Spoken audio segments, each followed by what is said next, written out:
kasus Suos ya. Akhirnya Presiden kan mengambil jalan tengah untuk mengambil tanggung jawab, menghentikan upaya untuk masuk ke jalur hukum. Dan ada beberapa kasus juga, sehingga itu kemudian memantik pesimisme publik bahwa ranah hukum di tengah situasi transisi ini dapat mengakomodasi suara keadilan yang diperjuangkan oleh kubu oposisi maupun kawan-kawan. Nah, saya lebih cenderung kasus ini diselesaikan di masalah politik. Karena kalau merujuk kepada apa yang pernah kita lakukan pada zaman SBY, karena saya pada saat itu dengan Pak Masinton dan kawan-kawan, itu menangani kasus Senturi, kami melalui jalur politik. Kemudian kami berujung kepada masalah hukum secara baik. Nah, ini pengalaman yang bagus yang pernah Ibu Mega lakukan pada saat itu dengan kawan-kawan pada saat menjadi oposisi. Nah, saya berharap Ibu Mega dan PDIP ataupun dengan Pak SBY dengan Demokrat bisa menangkap suara rakyat untuk membuka kembali ruang politik formal di DPR melalui fraksi, membentuk pansus, supaya para pihak yang terlibat, apalagi dia mantan penguasa ya, yang masih memiliki pengaruh, itu bisa mengklarifikasi itu semua. Kedua, kalau kita bicara tentang postur kekuasaan hari ini, kan jelas kompromi antara kubu Jokowi dan Prabowo. Apa berani pemerintah mendorong sebuah proses penegakan hukum yang dapat berdampak merusak harmoni kabinet kompromi itu sendiri. Jadi alasan pendekatan politik dengan menggulirkan pendekatan musyawarah atau mediasi itu dalam rangka menjernihkan dulu kekuatan-kekuatan politik yang baik berkompromi maupun saling berhadapan. Yang selanjutnya juga begini, ijazah palsu ini memang menjadi ruang penggorengan politik yang efektif, yang ada yang menyangkut motivasi elektoral. Oleh sebab itu berbagai pihak juga berkepentingan, barangkali juga datang dari Jokowi, karena ini kan sengketa satu lembar kertas saja. Kemudian itu membelah suara publik antara kubu Jokowi dan kubu anti Jokowi. Nah, Megawati, PDIP dan Demokrat juga mengambil bagian di ruang ini. Jadi ini ada pengentalan kepentingan dinasti politik yang oleh bahasa publik menyebut isu ijazah palsu itu untuk melanggengkan kepentingan dinasti 2029, pertarungan Gibran, Puan, AHY, dan Prabowo sendiri.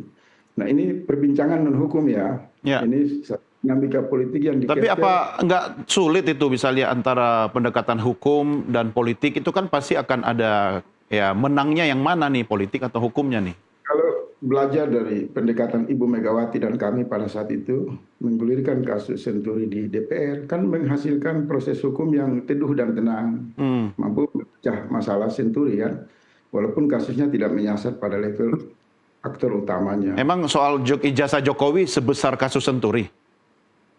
Karena ini sudah melibatkan elit, kepemilikan itu kan mantan presiden, orang kuat. Kedua, yang menggunakan ijazah yang diduga palsu itu kan partai yang menang pemilu dan sebagai pimpinan DPR. Jadi jernihkan dulu ruang ini, pertentangan ini. Nah, saya sering mengatakan buat kawan-kawan, jangan lagi teriak-teriak mencampur adukan politik dan hukum. Demo-demo pagar DPR, demo pagar Polda, ribut sana ribut sini. Kalau memang ilmiah, mari kita sepakati, kita bikin saja forum 10 rektor atau dari hukum 10 kampus, duduk menggelar sidang akademis, lalu membedah secara objektif bahwa temuan ini kan palsu, ini asli. Sehingga ranah akademis itu juga menyumbang terhadap proses penegakan nilai-nilai keadilan di luar pengadilan. Iya, Bang Faisal, terus kenapa harus walk out kalau misalnya ada pendekatan politik kan bisa lewat DPR juga kan? Walk out gimana? Yang ya Bang Refli kan kemudian walk out, artinya ketika itu sudah diklarifikasi Bang Refli bahwa itu satu pilihan dan pendekatan solidaritas. Memicu sedikit kekesalan saya kalau Anda solidaritas kepada mereka, terus kami ini bukan sahabat dan teman Anda yang juga punya pikiran yang sama. Jadi diperlukan kedewasaan karena disebut pakar, profesor, orang-orang yang terpelajar di ruang publik itu memang harus bertindak bijaksana.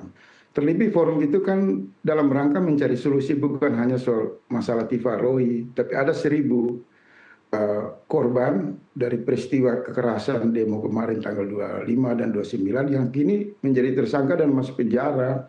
Kita juga harus membuka ruang untuk memperjuangkan hak-hak mereka. Jangan sampai 3 orang ini kemudian diperas dalam berbagai provokasi isu yang seolah-olah menafikan berbagai peristiwa hukum yang juga menyayat perasaan rakyat. Nah, forum dengan tim reformasi Polri itu dalam rangka membicarakan hal seperti itu. Sekaligus karena memang kawan-kawan ini berhadapan dengan otoritas kepolisian yang powerful, barangkali tim reformasi dapat menjembatani agar memberikan payung, melindungi hak kebebasan berbicara. Dan jangan lupa ya, saya buka di sini, diskusi dengan tim reformasi dan TIFA itu sudah berlangsung walaupun hanya 1 menit. Ada penyerahan dokumen kan kepada Pak Jimli yang tidak diungkap ke publik. Kemudian ruang itu juga dibuka oleh Pak Jimli. Artinya kalau Pak Refli dan kawan-kawan mau mewakili dan menggunakan forum itu, biarkan saja mereka duduk di belakang, sembari mari kita cari solusi.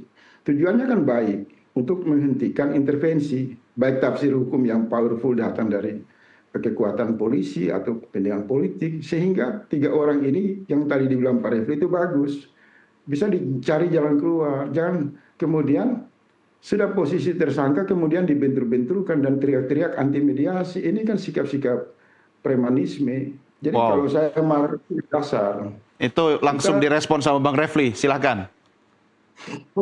Main lempar-lempar aja, Doni. Jadi begini ya, kalau soal keluar out itu memang itu kan tidak hanya soal solidaritas, tapi soal perspektif ya. Jadi kan kita kan menghargai juga bahwa orang bisa saja berbeda perspektifnya. Yeah. Jadi perspektif yang saya pakai itu adalah perspektif hukum, yaitu presumption of innocence. Jadi seseorang tidak boleh dianggap bersalah kalau dia kemudian belum ada putusan pengadilan yang berkuasa hukum tetap. Menolak kehadiran Roy Suryo atau hanya memberikan bangku tetapi tidak boleh berbicara, itu adalah kan penghukuman. Makanya itu menurut saya tidak layak, sehingga perlu juga katakanlah diberikan teguran komisi ini. Sebenarnya kalau kita lihat itu bukan sikap Pak Jimli.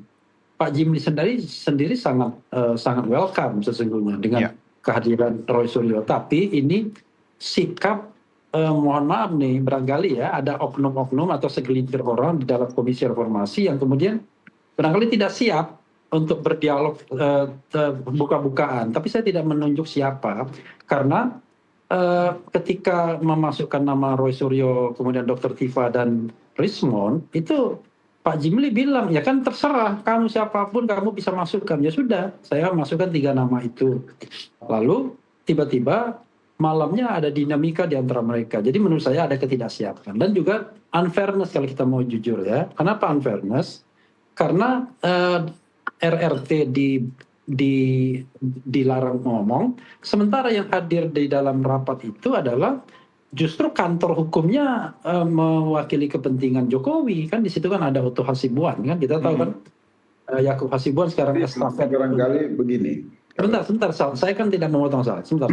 Nah, kemudian ada juga memang otoritas-otoritas yang terkait. Nah, karena itu ya sudah, saya kira kita hormati saja sikap masing-masing. Toh agenda-agenda teman-teman kan juga tidak terhalang. Dan juga seperti yang dikatakan tadi, Dr. Tifa juga sudah memberikan bukunya Jokowi's White Paper kepada 11 orang anggota komisi plus sekjen.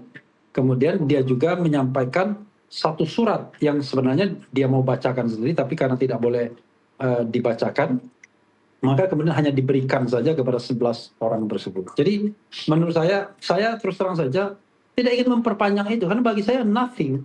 Kenapa? Karena kan yang tidak tahu di ruang publik kan komunikasi dengan anggota reformasi kan jalan juga tetap. Saya sama Pak Jimli jalan, kita datangin Pak Jimli setelah itu, sama Pak Mahfud jalan kita tetap. Jadi bahkan Pak Jimli memuji saya, ya itulah sikap kalau aktivis harus begitu. Saya bilang minta maaf ya karena tadi keluar, oh nggak apa-apa itu bagus, tetapi komunikasi tetap jalan. Ya, ada panggung depan, ada panggung belakang ya. Iya, panggung depan dan panggung belakang tetap jalan. Saya kira nggak ada persoalan yang, jadi kita ini kan juga bukan orang yang anti dialog, anti komunikasi kan. Silakan Bang Faisal, apa yang mau direspon tadi?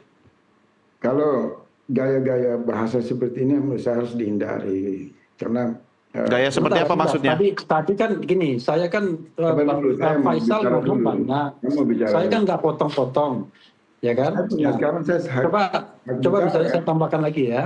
Petambah Nah, itu karena itu gimana menurut gitu. saya sekarang ke depan ya, udahlah kita nggak usah lagi mengungkit hal-hal seperti ini lagi, ya kan? Kita harus Bagaimana luruskan kemudian kita supaya jangan mencari kemudian jalan keluar untuk Ya, menyelesaikan gantian masalah. Bang Faisal. Nanti Nah, saya berikan iya, kesempatan setelah ini. Silakan iya Bang kan Refli. tadi kan panjang sekali. Nah, kita pertama ada dua jalur, ada jalur hukum dan ada jalur politik.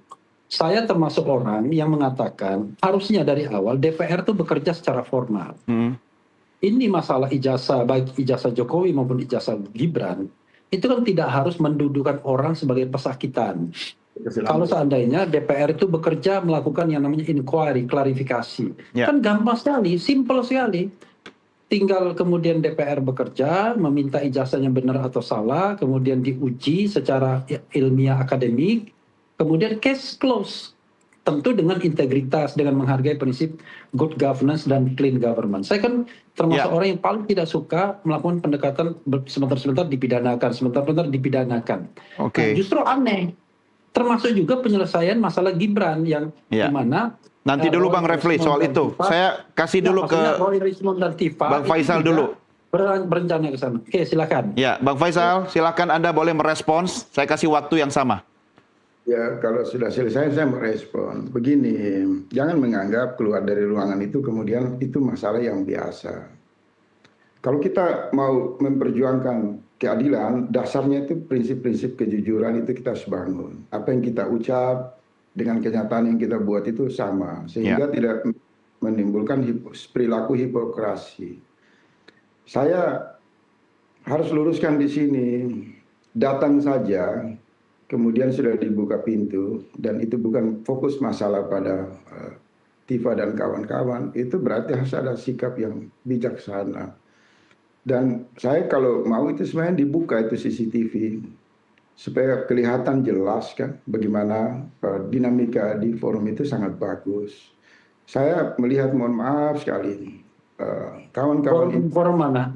Forum mana dinamika? Yang audiensi maksudnya? ya forum audiensi itu. Oke. Oke.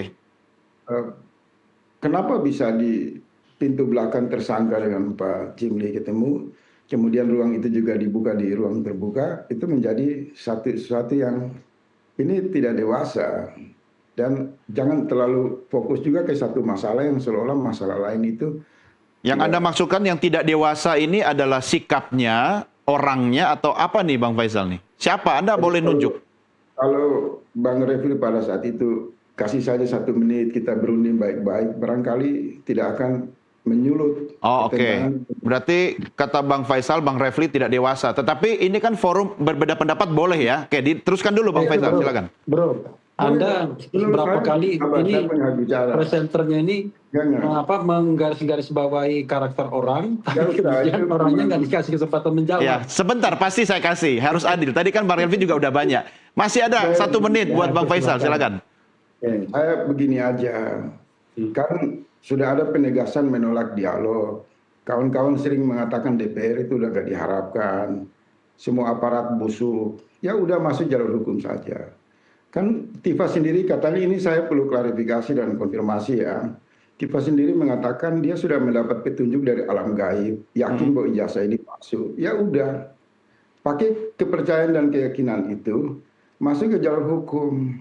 Ya. Semua pintu mediasi nggak penting di jalur hukum itu. Kenapa? Anda punya barang bukti, Anda yakini fakta, tapi Anda masih mau buka restoratif justice dan lain-lain. Nggak penting lah. Saya mau lihat pengadilan itu berjalan supaya kita tahu mana yang benar, mana yang salah. Kemudian jalur-jalur politik nggak usah dibuka. Karena di jalur hukum saja, narasi-narasi politik itu terlalu bias. Sehingga publik bingung, ini mau propaganda politik atau menyelesaikan bukti dari temuan ijazah palsu.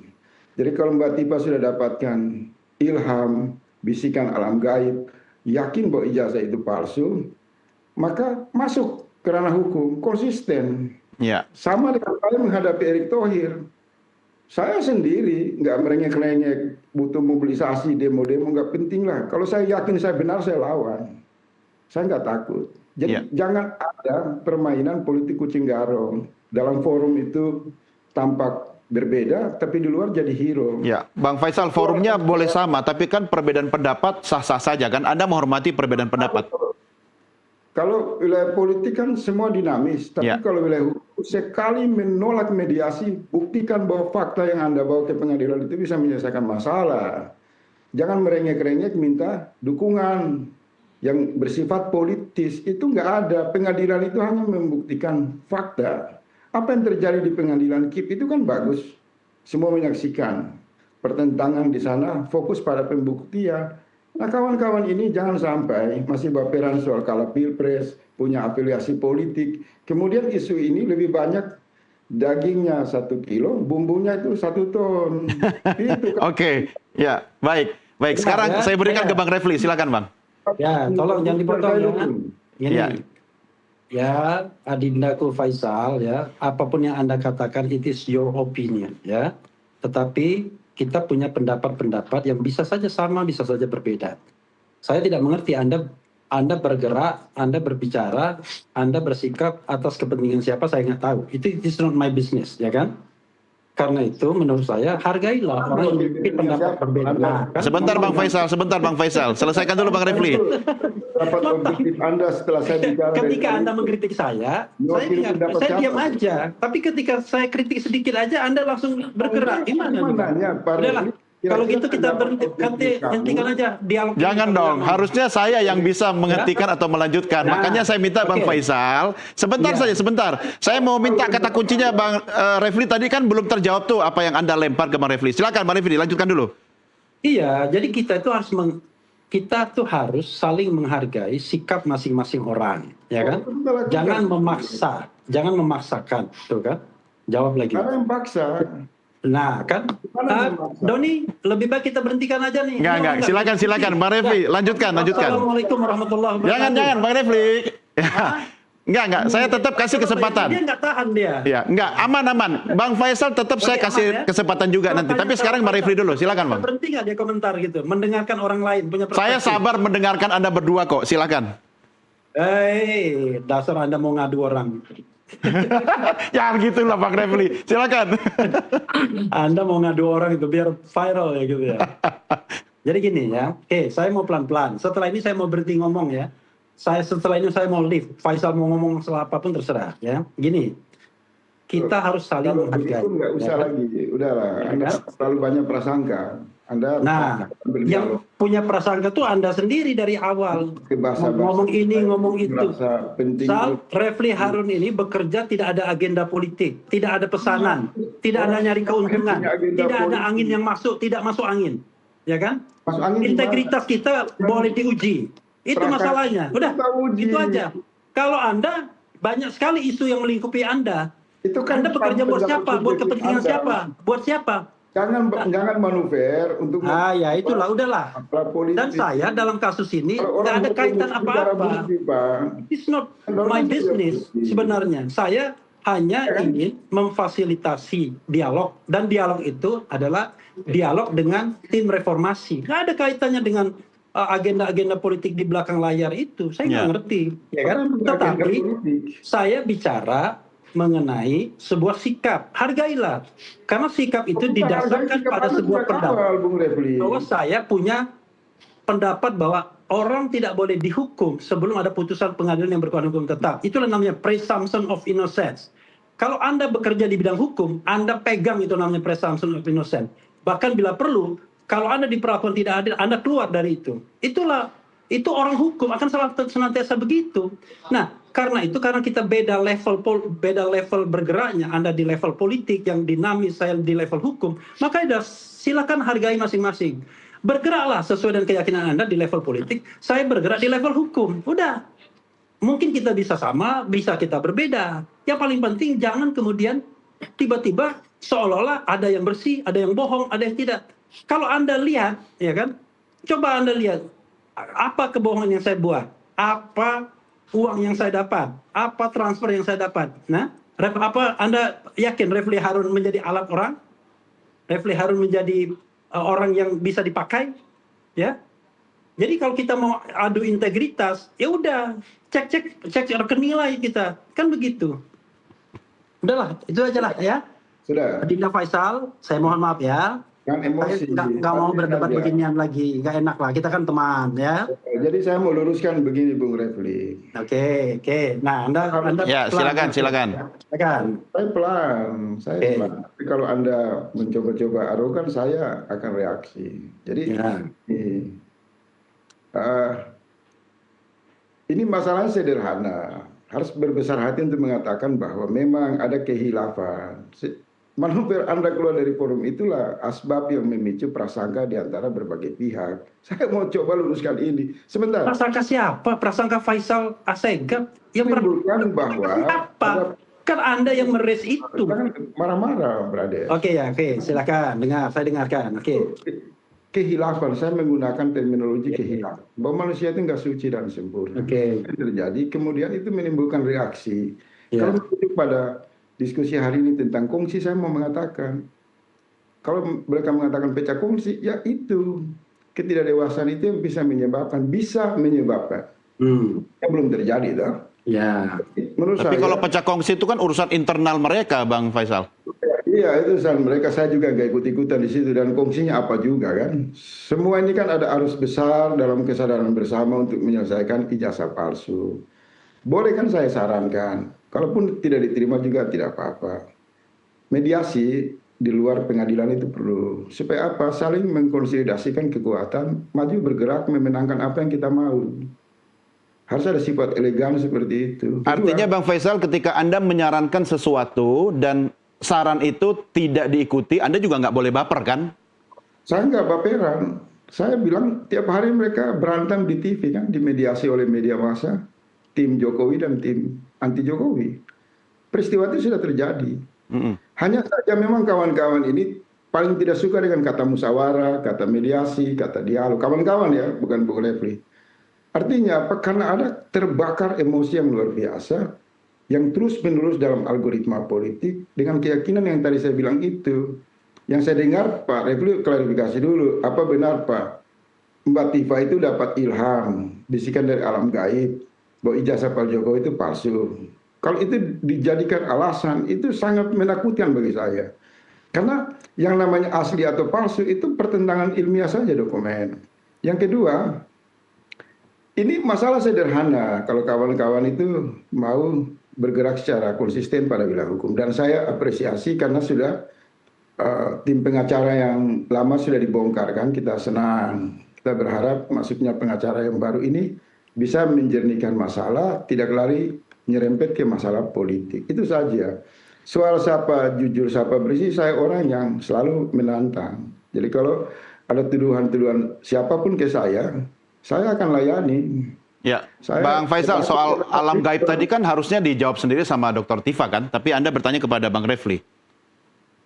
Ya silakan aja mereka. Kalau itu diksi yang menurut saya sangat tidak bagus, itu bisa menggugurkan keyakinan publik. Bagaimana persoalan ini ditarik-tarik, persoalan dukun, persoalan alam gaib, mimpi ketemu siapa, harus ketemu presiden, karena bimbingan mimpi, alam gaib. Itu kan saya mulai merenung. Ini tidak ilmiah, ini irasional. Oke, tapi saya minta responnya Bang Refli dari kacamata hukum. Silakan Bang. Ya, oke ya. Begini. Don juga ya. Jadi ini kan saya tidak tahu ada kata-kata seperti itu. Tapi yang paling objektif dari itu adalah baca saja yang namanya JWP, Jokowi's White Paper. Itu buku dengan 700 halaman dan itu bisa menggambarkan secara ilmiah mengenai soal ijazah itu. Kalau kita misalnya baca apa yang dilakukan oleh paling banyak halamannya Richmond misalnya. Dia kan betul-betul dia menguliti satu-satu huruf untuk mengatakan bahwa ini tidak original. Jadi sangat ilmiah sekali. Demikian juga Rosario dengan forensiknya. Nah, Dr. Tifa dengan neuropolitikanya dia menilai watak itu berdasarkan ekspresi, kemudian dikaitkan dengan perilaku dan otak dan lain sebagainya yang merupakan ilmu baru, neuroscience dan politika yang digabung jadi satu. Nah, karena itu menurut saya ya, justru yang kita harus adili ini adalah buku itu. Apakah buku itu memang betul-betul buku yang betul-betul bisa dipertanggungjawabkan? Kan tidak ada orang yang mengupas buku itu sama hebatnya dengan isi buku itu. Yang ada adalah hampir semua kita, ini jujur ya, tidak membacanya secara persis. Yang kita baca itu a piece of statement dari yang nggak jelas itu. Barangkali statement mungkin di Twitter, di apa. Betul. Saya sendiri nggak pernah mendengar Dr. Tifa bilang bisikan alam gaib dan lain sebagainya. Justru pujian dari Ridho Rahmadi yang merupakan ahli EA yang berapa kali menjadi reviewer jurnal internasional, dia mengatakan ini karya ini berhak untuk 1 gelar doktor lagi, bayangkan. Saking dia menghargai. Dan cobalah buka lembar-lembar Jokowi white paper itu, baik bagian Rismond maupun bagian Dr. Tifa Roy Suryo. Kita akan menemukan sebuah tulisan yang dengan referensi, bukan hanya sekedar pamflet atau misalnya sekelas artikel di media massa, kan tidak begitu. Nah sayangnya memang tradisi literasi kita ini kan lemah. Kita menangkap hal-hal yang tidak esensial, menganggap bahwa itu sebagai yang esensial.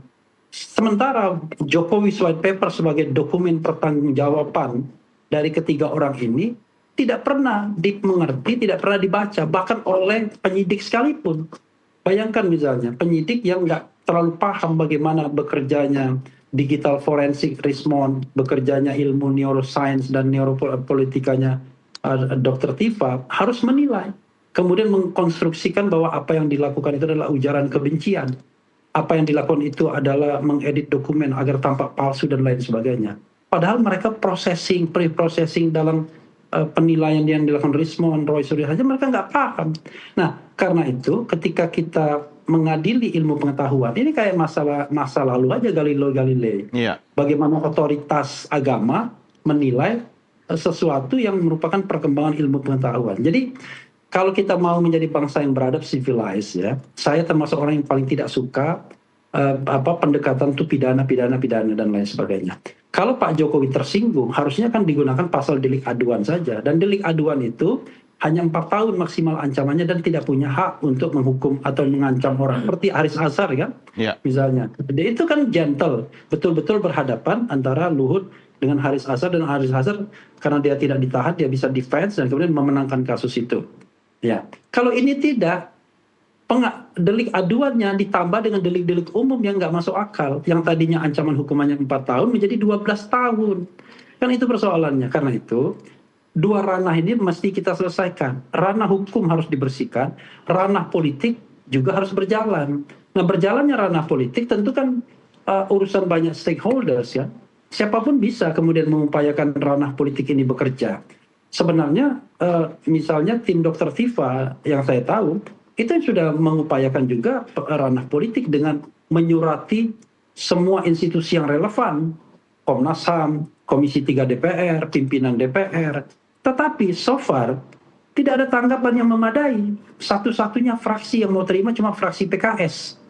Bayangkan, Komisi 3 yang mestinya ranah dia nggak mau terima sampai sekarang. Kan lucu, jadi kita ini bernegara kok institusi-institusi negara yang mestinya bertanggung jawab untuk menyelesaikan persoalan bangsa ini pada menghindar. Itu sama seperti kita bicara mengenai KM50 yang sampai sekarang nggak jelas. Ada orang 6 mati, ya kan? Kemudian tiba-tiba tidak ada satupun orang yang dihukum, even 1 hari sekalipun. Kan begitu menyayatnya bagi keluarga yang sampai sekarang ini mencari keadilan. Saya sering bertemu Pak Suhada, orang tua dari Abdul Syukur kalau nggak salah ya. Nah, jadi persoalan-persoalan, atau misalnya istri istri Munir yang masih mencari keadilan seperti itu, kan harus ada penyelesaian di ranah hukum yang adequate, yang memadai, tapi jalan politik harus jalan juga. Kalau kita bicara tentang konsep rekonsiliasi, Komisi Kebenaran dan Rekonsiliasi, sama seperti Nelson Mandela mengatakan, ya kita forgive, ya kan, memaafkan, but not forget. Itulah sebabnya masalah itu harus dikupas tuntas, dibuka. Kalau ujungnya dimaafkan, it's okay. Misal ya, soal ijazah ini, betul-betul dibuat tim ahli yang meneliti ijazah Jokowi yang katanya ada itu, kemudian apa kesimpulannya? Kalau kesimpulannya kesimpulannya memang ijazah itu asli, apa yang harus kita lakukan sebagai bangsa? Apa pertanggungjawaban Roy, Rismond, dan Tifa?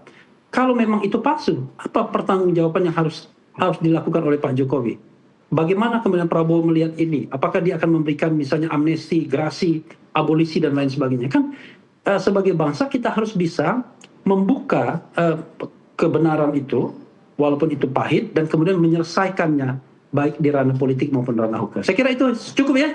Ya. Saya meninggalkan orang yang sedang berbicara. Ya, baik, sebentar. Cukup ya. Ya, Cuk, ini terakhir, tetapi saya tetap harus memberikan closing statement kepada Anda berdua. Biar fair, biar nggak dianggap cari viral ini sama Bang Refli. Sebentar ya, 1 menit dulu, Bang Faisal. Ya, boleh nggak dikesampingkan dulu soal informasi dari alam gaib itu? Silakan. Next-nya seperti apa? Ya, saya senang karena sahabat saya, Refli Harun dan kawan-kawan mulai bijaksana dan dewasa. Mulai meninggalkan gelanggang emosional. Dan kemudian pelan-pelan memang menyadari bahwa untuk memperjuangkan keadilan itu harus berdiri di atas kejujuran. Semanis apapun kata-kata yang kita semburkan ke ruang publik, manuver intrik dalam rangka pencitraan itu nggak penting. Karena makhluk sosial, kemudian orang-orang yang beriman, apa yang dia ucap, apa yang dia yakini, itu paling penting. Maka dia akan diberi jalan untuk mendapatkan keadilan. Tapi kalau sikap jeles, sikap dengki, sikap-sikap prasangka, kemudian menafikan realitas dukungan partisipasi dari kawan-kawan lain dan menganggap superior, kesombongan itu di hadapan Tuhan tidak bagus.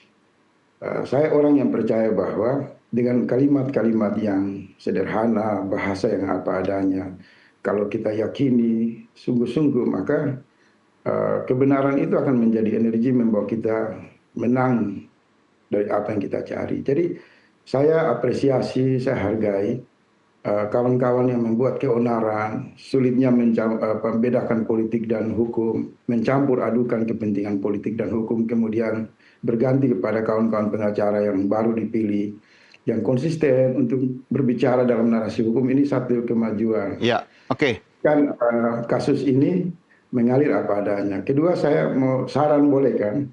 Saran ke? Mau bikin disertasi 1 kontainer pun itu tidak penting. Klaim-klaim pakar, klaim buku-buku itu juga nggak penting.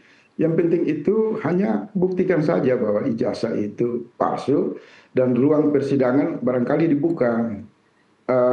Mediasi ditutup karena nanti bisa juga membuka ruang intervensi politik. Nanti kalau intervensi politik masuk, publik akan kesulitan lagi untuk melihat. Baik, Bang Faisal, karena ini closing statement, berarti pernyataan Anda itu ditujukan kepada penonton ya. Hal yang sama, Bang Refli, silakan.